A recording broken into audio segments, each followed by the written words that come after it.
Hello बच्चों, मैं आपकी उर्मिला टीचर आप सभी का स्वागत करती हूँ। हमने इनके हम आज पढ़ेंगे बीए के हमने 7th लेसन पहले पढ़ लिए हैं।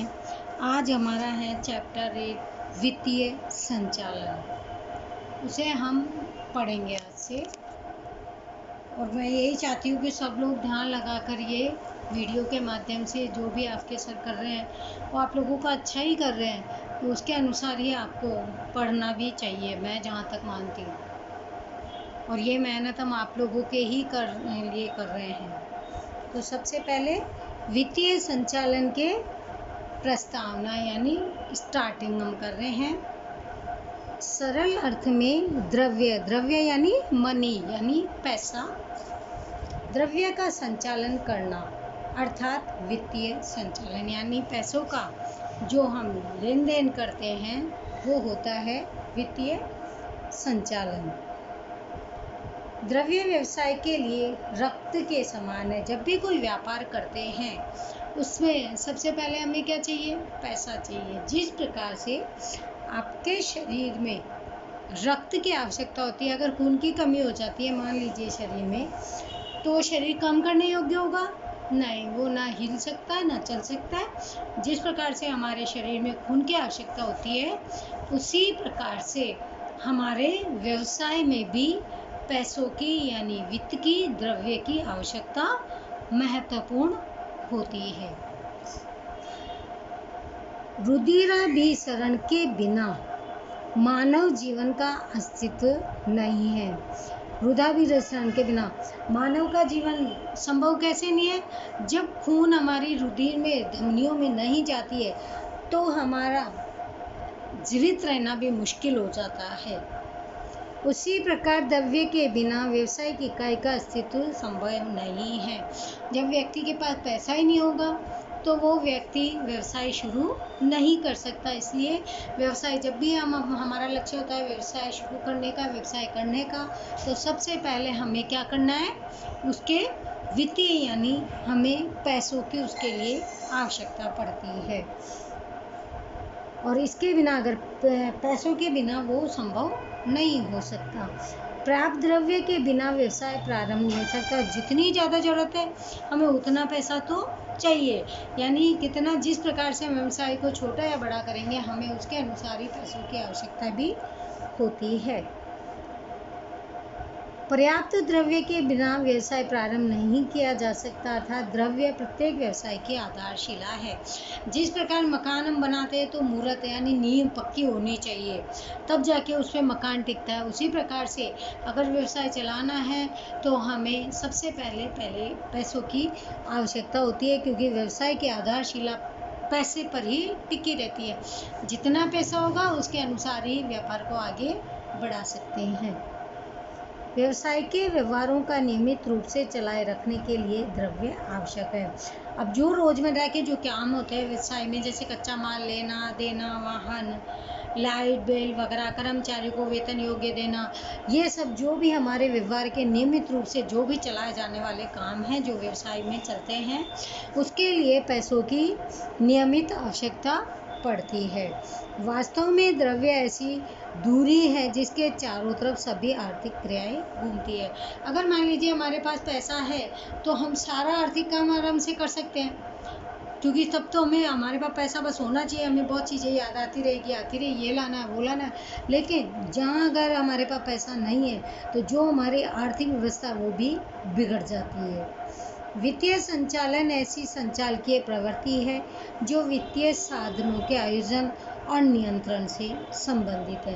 यानी आने वाला प्लान भी बनाने के लिए पैसा चाहिए, और फिर जो अगर मान लीजिए कोई काम सही रूप से नहीं चल रहा है तो उस पर हम नियंत्रण भी कर सकते हैं। वित्तीय संचालन वित्तीय साधनों का इस प्रकार उपयोग करता है जिससे संतोषजनक प्रतिफल प्राप्त करने के लिए द्रव्य का महत्तम उपयोग किया जा सकता है। यानी व्यक्ति संतोषजनक कार्य कब करता है? जब व्यवसाय में उसको लगता है कि मुझे, उसका उद्देश्य होता है अधिक से अधिक लाभ कमाने का। अब जो वो पैसा लगा रहा है तो उसका ऐसा मन रहता है, ऐसा सोच रहती है कि जो मैं पैसा लगा रहा हूँ उसका अधिक से अधिक उपयोग हो, यानी काम में आए वो पैसा। समय बीतने के साथ वित्तीय संचालन का कार्यक्षेत्र भी विकसित हुआ है। अब धीरे धीरे क्या होता है, जितना पैसा लगाए जाते हैं तो जो कार्यक्षेत्र होता है, जो व्यवसाय में कार्य करने का जो लोगों की जो आर्थिक क्रियाएं होती है वो भी धीरे धीरे बढ़ती जाती है। बस मेन क्या चीज़ चाहिए, पैसा होना आवश्यक है। ये तो था हमारी प्रस्तावना, यानी वित्तीय संचालन होता क्या है। अब है वित्तीय संचालन का विचार और व्याख्या। व्यवहार में वित्त कार्यों का संचालन करना, यानी जो भी हम रोज दैनिक जीवन के काम करते हैं, व्यवहार करते हैं, वो हमारा जो भी कार्य किया जाता है वो पैसों के माध्यम से ही किया जाता है। अर्थात वित्तीय संचालन यानी जो द्रव्य है, जो वित्त है, जो पैसा है, उसके जरिए व्यवसाय की सभी वित्तीय प्रवृत्तियों के पहलुओं का समावेश वित्तीय संचालन में होता है। यानी जो भी समावेश है, जो भी काम हम जैसे भी करेंगे, सबसे पहले हमें किसकी आवश्यकता होती है, पैसे की। अगर पैसे हैं तो हम जल्दी से कोई भी सामान न लाने के लिए भी बोल सकते हैं, अपनी जो खामियां वो भी पूरी कर सकते हैं। यानी सबसे महत्वपूर्ण है हमें पैसा लगाना। वित्तीय संचालन वित्तीय विषयक निर्णय भी लेता है। जो पैसे लगाएगा वो पैसों को किस प्रकार से लगाना है, किस में लगाना है, वो उसका निर्णय भी वो लेगा। क्योंकि ऐसा नहीं है कि जो पैसा भी लग जाए और नुकसान हो, तो वो सोच समझ करके आगे का निर्णय लेकर के ही पैसा भी लगाता है और उसे लागू भी करता है, ताकि उसको ऐसा लगे कि मुझे नुकसान नहीं, मुझे इनसे फ़ायदा होगा। अब है व्याख्याएं। F.W. पॉइश के कथानुसार द्रव्य के उपयोग पर आधारित आधुनिक अर्थतंत्र में वित्तीय संचालन अर्थात जब द्रव्य की आवश्यकता हो तब द्रव्य प्राप्त होता रहे, ऐसी व्यवस्था करना।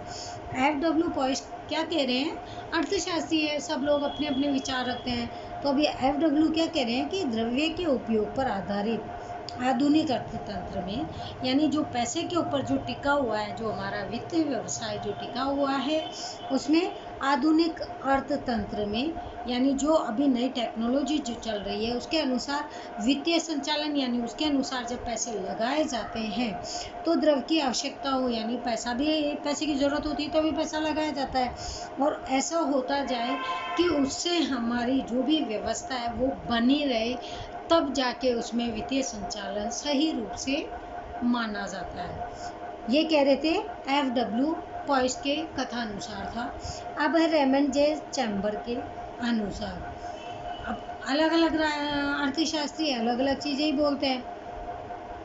ये बोल रहे हैं वित्तीय संचालन अर्थात वित्तीय विषयक संबंधी निर्णय लेना, यानी वित्तीय संचालन यानी पैसे का जो संचालन किया जाता है, लगाया जाता है, अर्थात वित्तीय संबंधी निर्णय यानी पैसा किस प्रकार से लगाया जाए उसका निर्णय लेना, उनको सरलता से लागू करने के लिए आवश्यक उपाय करना,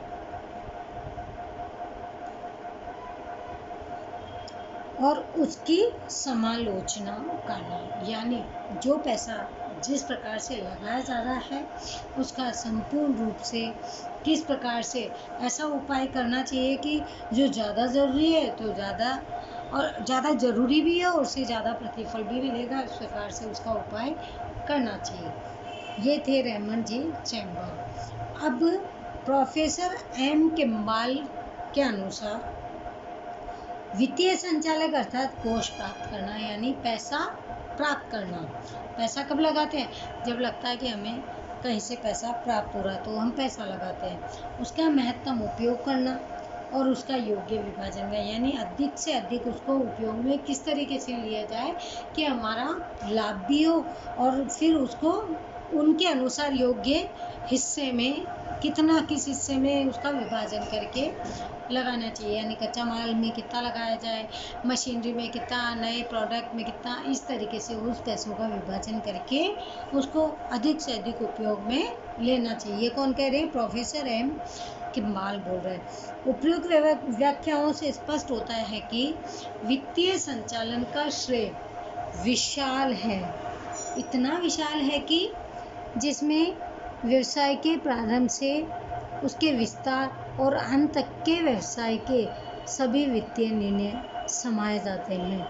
यानी पैसा लगाना इतना, यानी पैसा जब लगाया जाता है तो उसका, यानी संचालन में जब पैसा जब लगाया जाता है तो उसका क्षेत्र इतना विशाल होता है कि व्यवसाय के प्रारंभ से लेकर के, यानी शुरुआत किस प्रकार से की जाए व्यवसाय की, और फिर उसके द्वारा उसका विस्तार, यानी धीरे धीरे पैसा लगाएंगे तो शुरुआत से लगाएंगे, उसके बाद क्या किया जाता है कि वो कितना विस्तार कर सकते हैं हम उस पैसों के द्वारा, और अंत तक के व्यवसाय के सभी वित्तीय निर्णय उसमें समा जाए। यानी शुरू से लेकर के उसके विस्तार बढ़ाने से पहले उसकी शुरुआत की व्यवसाय की वित्त से पैसों से, फिर उसको विस्तार किया यानी बढ़ाया उन पैसों से, और अंत यानी जब पूरा व्यवसाय शुरू से आखिरी तक हो जाता है तब तक के सभी निर्णय इनमें द्रव्य में यानी वित्त में समाये हुए होते हैं। ये था प्रोफेसर किम्बार। तीनों व्याख्याओं से स्पष्ट क्या हुआ कि इस प्रकार से मैं अपनी लैंग्वेज में बता रही हूँ कि इस प्रकार से पैसा उसमें, सबसे पहले कि पैसे की आवश्यकता, व्यवसाय अगर हम शुरू करने की सोचते भी हैं तो सबसे पहले हमें हमारे पास पैसा होना आवश्यक है। जब पैसा हमारे पास आवश्यक होता है तो तीनों अर्थशास्त्री के अनुसार, तीनों अर्थशास्त्री का विचार क्या होता है कि उन पैसों से महत्तम उपयोग करते हुए, साधनों को काम में लेते हुए, शुरू से लेकर के उस विस्तार को किस प्रकार से व्यवसाय को बढ़ाया जाए जो कि आखिरी तक हमारे उन उद्देश्यों की पूर्ति कर सके, ये सभी निर्णय इसमें समाये हुए होते हैं। यह भी हमने इसमें पढ़ा। अब हम पढ़ेंगे इसके लक्षण या लाभ, दोनों एक ही चीज़ है। सबसे पहले संचालन की शाखा। वित्तीय संचालन की एक शाखा है, यानी जो पैसा लगाया जाता है, जिस प्रकार से पेड़ की एक पेड़ी में पहले आप पेड़ लगाओगे तब टहनियाँ निकलेगी ना, उसी प्रकार से जब पैसा लगाएंगे तो कंपनियां चलेगी, व्यवसाय चलेगा। यानी वित्तीय संचालन क्या है? संचालन की एक शाखा है। सबसे पहले पैसा जो डाला वो हमारा एक पेड़ है, फिर उस पेड़ में से शाखाएं निकलती है। कब निकलती है? जब हम उसमें बरोबर पानी और मिट्टी डालते हैं। उसी प्रकार से व्यवसाय भी जब डेवलप करता है, जब आगे बढ़ता है, जब उसमें पैसा संपूर्ण मात्रा में लगता है, जिसमें द्रव्य के उपयोग के लिए आयोजन और नियंत्रण के कार्यों का समावेश भी होता है। यानी द्रव्य के उपयोग के लिए पैसों का जो है उसे उपयोग में किस तरीके से लिया जाए, इसके लिए क्या किया जाए? आयोजन बनाया जाता है। अब कल क्या हम करेंगे वो हमें आज के ऊपर निर्भर रहना पड़ता है। यानी आज हम करेंगे आने वाले समय के लिए, मतलब आयोजन बनाएंगे। फिर नियंत्रण का कार्य भी समावेश होता है। नियंत्रण का कार्य से मतलब है कि जब कंपनियों में अगर मान लीजिए कोई काम किया जा रहा है और उसमें कहीं गलती हो जाती है या कई समस्याएं पैदा हो जाती है तो उस पर नियंत्रण लगाया जाता है। यानी उनकी जो कमियां होती है उन कमियों को दूर करके हमें अपने सुचारू रूप से दैनिक रोजमर्रा के कार्यों की तरह कार्य करवाया जाता है। ये था हमारा पहला पॉइंट, संचालन की शाखा। दूसरा है हमारा विशाल कार्य क्षेत्र। विशाल यानी बड़ा, कार्य क्षेत्र यानी कितना कार्य के क्षेत्र में है। वित्तीय संचालन का कार्य क्षेत्र इतना विशाल है कि जिसमें द्रव्य की आवश्यकता का अनुमान, प्राप्ति, महत्तम उपयोग, यानी वित्तीय संचालन का कार्य क्षेत्र इतना विशाल है, पैसा आप कितना भी लगाते जाओ, ये इतना है कि व्यवसाय में पैसा लगाते जाओ, पैसों की आवश्यकता का अनुमान हम नहीं लगा सकते कि हम कितना इसमें पैसा लगा लेंगे। क्या कि जैसे हम मार्केट में जाते हैं लेने, तो कोई 100 रुपये की चीज़ आते हैं, लेकिन हमें क्या पता वो 110 रुपये में, 120 रुपये में मिल रही, यानी हम उसका अनुमान लगा के ही गए। अब कितना क्या प्राप्त हो रहा है उससे चीज़ें हमें क्या पता। उसी प्रकार से द्रव्य की आवश्यकता अनुमान, फिर उसको किस प्रकार से प्राप्त करना, उस धन को अधिक से अधिक उपयोग में किस तरीके से लगाया जाए, उचित प्रकार से जो उनके सामग्री वगैरह होते हैं, काम होते हैं, उनमें उचित व्यवस्था के अनुसार बांटना चाहिए। और उसके आयोजन तथा नियंत्रण का भी उसमें फिर समावेश होता है।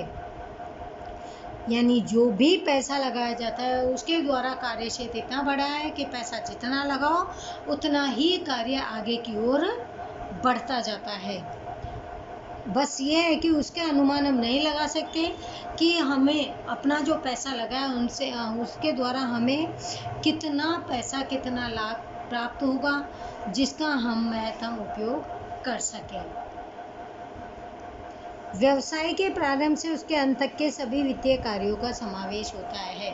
यानी जो भी ये सब कार्य किसके द्वारा, यानी शुरुआत जब हम व्यवसाय की करते हैं वहाँ से लेकर के और जो व्यवसाय का आखिरी होता है, अंत होता है, वहाँ तक हमें सिर्फ और सिर्फ किसकी ज़रूरत होती है? वित्तीय की होती है, द्रव्य की होती है, पैसों की होती है। इसके बिना हमारा कोई भी कार्य नहीं होता है। ये सारे काम हमारे वित्तीय कार्यों का समावेश इनसे अंतर्गत होता है। अब तीसरा पॉइंट हमारा है संचालकीय निर्णयों का आधार। संचालकीय निर्णयों के लिए वित्तीय संचालक के आधार प्रदान करता है। यानी जो संचालकीय निर्णय लिए जाते हैं वो जो पैसों का लेखा जोखा करता है, वित्तीय संचालन जो होता है उसके माध्यम से वही एक आधार होता है। यानी जितना पैसा होता है उसके अनुसार ही उसका संचालन किया जाता है, निर्णय लिया जाता है कि किस प्रकार से हमें उनके अनुसार पैसा लगाना है। जैसे कि उत्पादन, अब पैसा जितना होगा उतना ही लगाएंगे तो उसके अनुसार ही वस्तुओं का उत्पादन होता है। विक्रय, संशोधन का विकास, अब जितना जिस वस्तु का उत्पादन होगा उसके अनुसार जितना आपने उत्पादन किया उतनी ही बिक्री करने योग्य वस्तुएं बनेगी। और फिर उन जो बिक्री करने वाली वस्तुएं जो बने उसमें भी संशोधन किया जाता है। और उस संशोधन के द्वारा, संशोधन में और ज़्यादा खोजबीन ऐसे करनी पड़ती है कि उनका विकास का दर आगे की ओर और बढ़े और अच्छा उत्पादन हमें उन्हीं पैसों के माध्यम से मिले जो हम वित्तीय धन द्रव्य लगा रहे हैं। आदि से संबंधित निर्णय वित्तीय संचालन पर आधारित है। ये सभी निर्णय कब करेंगे हम, कब करेंगे उत्पादन विक्रय? जब हमारे पास वित्त होगा, द्रव्य होगा, धन होगा, पैसा होगा, तभी हम वित्तीय संचालन ये सब चीज़ें इसके ऊपर ही निर्भर करती है, इस पर ही आधारित होती है। लेकिन सबसे पहले मेन चीज़ हमारी है वो है द्रव्य। फोर्थ पॉइंट हमारा वित्तीय निर्णयों से संबंध, विनियोग, पूंजी ढांचा और डिविडेंड नीति संबंधी निर्णयों के साथ वित्तीय संचालन का संबंध होता है। विनियोग यानी जो भी हम पैसों का लेन देन करें, माल का, सामान का, जो भी हम करें। पूंजी ढांचा यानी पैसा लगाने के बाद हमारा व्यवसाय कितना और किस रूप में है। और डिविडेंड नीति संबंधी कि उसके बाद हमें डिविडेंड कितना मिलता है, लाभांश कितना प्राप्त होता है। ये सभी निर्णय किसके आधार पर, इन सबका जो संबंध होता है वो किस पे होता है? पैसों पे। अगर हमने शुरू में बहुत ज़्यादा पैसा लगाया है, विनियोग किया है पूंजी, तो हमारा जो व्यवसाय है उसके अनुसार ही हम उसका ढांचा भी तैयार करते हैं। वित्तीय संचालन निर्णय प्रक्रिया में आधुनिक गणित की पद्धतियों का उपयोग करते हैं। आजकल क्या किया जाता है? वित्तीय, अब आधुनिक जो टेक्नोलॉजी जो चल रही है उसके अनुसार गणितीय पद्धति का उपयोग करके जो पैसा लगाया जाता है कि किस प्रकार से लगाना है, यानी विभाजित कर दिया जाता है पैसों को कच्चे माल में, उत्पादन में, बिक्री में, कर्मचारी में और फिर कंपनी के अन्य खर्चों में। उसके अनुसार ही फिर उपयोग किया जाता है। फिफ्थ पॉइंट है मालिक के महत्तम कल्याण का उद्देश्य। मालिक के महत्तम आर्थिक कल्याण के लिए वित्तीय संचालन दो दृष्टिकोण अपनाता है। जो भी व्यक्ति पैसा लगाता है वो क्यों लगाता है? कि मालिक को उससे महत्तम आर्थिक कल्याण हो, क्योंकि पैसा उसी ने लगा है। तो उसके लिए क्या सोचना है कि सबसे ज़्यादा जो आर्थिक कल्याण हो, सबसे ज़्यादा जिसको फ़ायदा हो वो हो मालिक को। इसके दो दृष्टिकोण हैं, पहला है महत्तम लाभ और दूसरा है महत्तम संपत्ति। अब महत्तम लाभ का मतलब क्या होता है? अधिक से अधिक, जितना पैसा उसने लगाया उसका अधिक से अधिक उसे लाभ मिले। और महत्तम संपत्ति यानी जो भी व्यवसाय के अनुसार, अब पैसा लगाया एक व्यापार के, अब उसका क्षेत्र को बढ़ाना, जैसे ही वो बढ़ता जाएगा मालिक की, वो एक महत्तम संपत्ति के रूप में माना जाता है। 6 पॉइंट हमारा है चाबी स्वरूप स्थान। वित्तीय संचालन संचालकीय प्रवृत्ति है, यानी संचालक को चलाने पैसा है तो संचालक व्यवसाय जो भी चलाया जाता है वो पैसों से ही चलाया जाता है। व्यवसायिक इकाई के व्यवस्थीय ढांचे में इसका चाबी स्वरूप स्थान होता है। जो व्यवसायिक है उसकी व्यवस्था किसके द्वारा होती है? पैसों के द्वारा होती है। जिस प्रकार से ये चाबी स्वरूप स्थान क्यों बताया?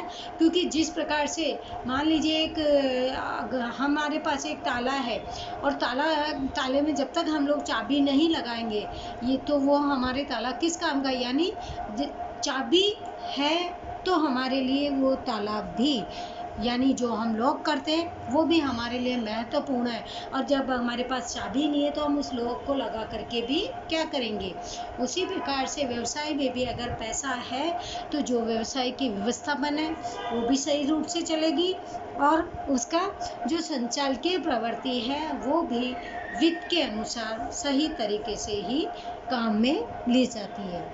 7 पॉइंट हमारा है संचालन के अन्य विस्तारों के साथ संबंध। व्यवसाय की अधिकतर प्रवृत्तियां जैसे कि उत्पादन, विक्रय, बाजार संशोधन आदि वित्त के साथ जुड़ी रहती है। अब संचालन की ये जो व्यवसाय की अधिकतर प्रवृत्तियां हैं, व्यवसाय के कैसे चलता है, लोगों को पैसे के साथ ही इनको चलाना पड़ता है। जैसे उत्पादन करना है या करवाना है माल का तो आपको या तो पैसे देने पड़ेंगे या फिर उत्पादन खुद को करना है तो पैसे आपको लगाने पड़ेंगे, तब जाके आपके पास इतनी वस्तुओं का उत्पादन हो सकता है जिसे आप उनका विक्रय करके बाजार संशोधन में उन्हें निकाल करके और उनसे महत्तम राशि या लाभ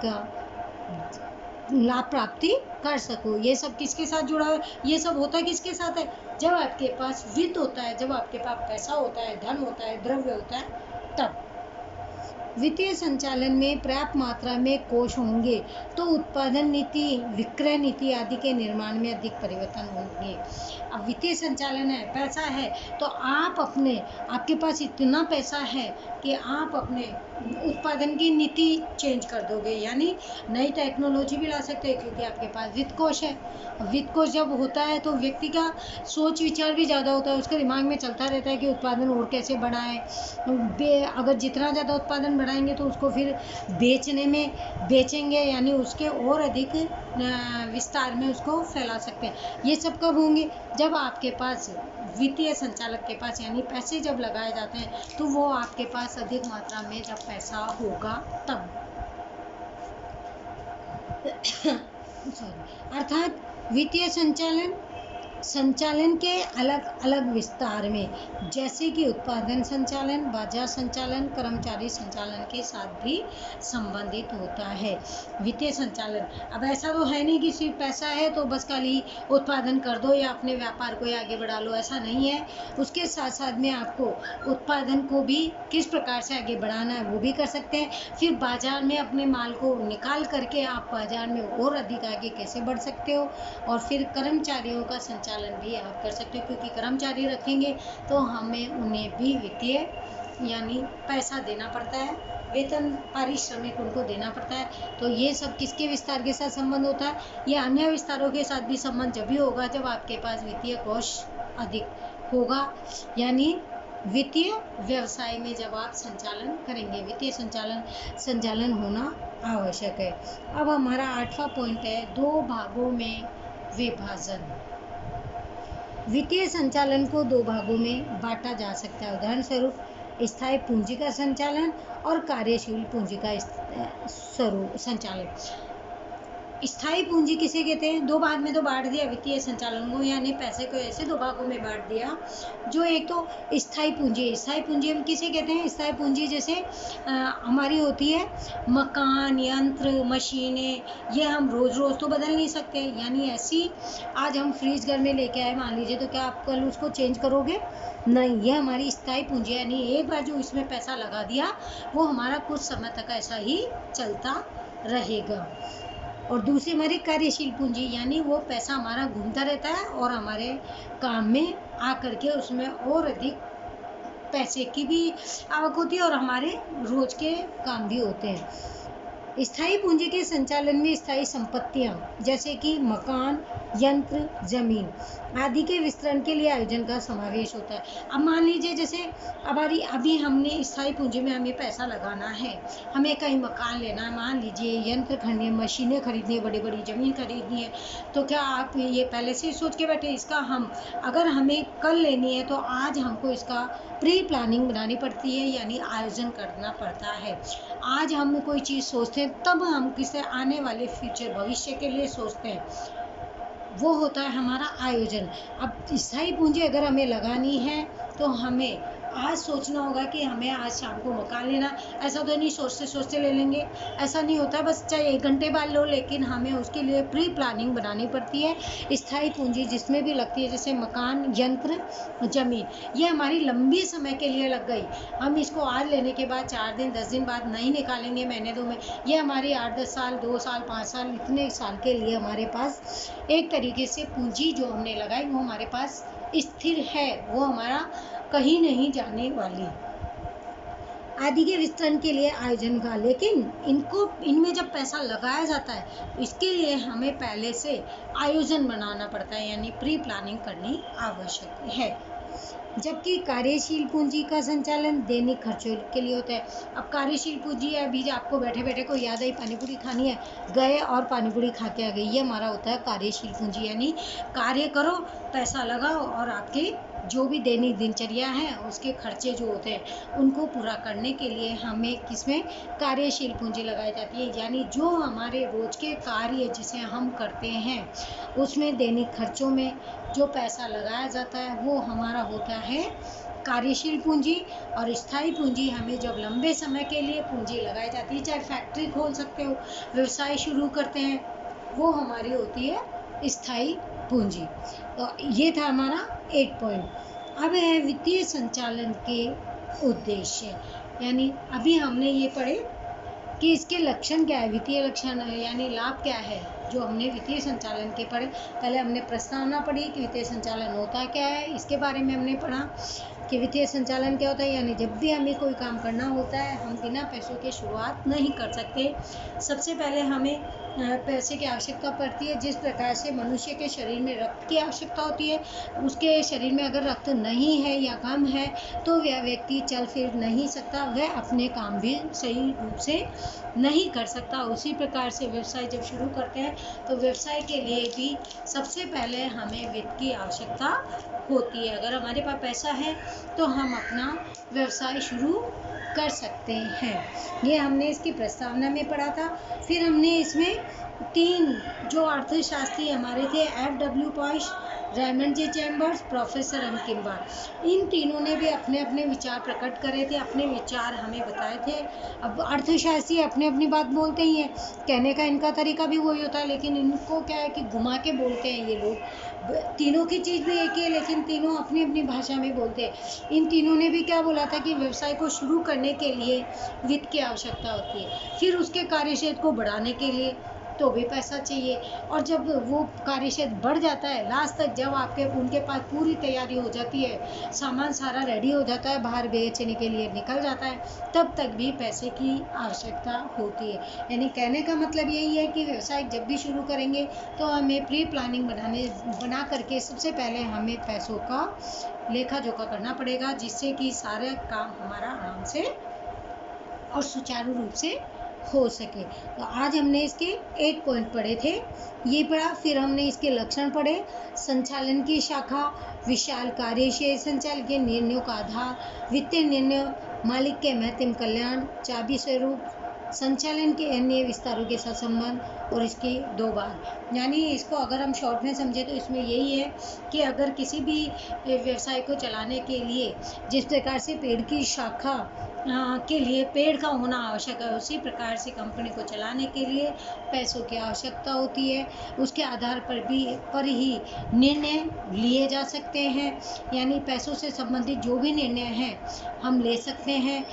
और इसके लिए सबसे ज़्यादा महत्वपूर्ण बात है कि जो भी मालिक जो पैसा लगाता है उसके महत्तम कल्याण के बारे में सबसे मेन उद्देश्य हमारा उसके मालिक के कल्याण का होता है।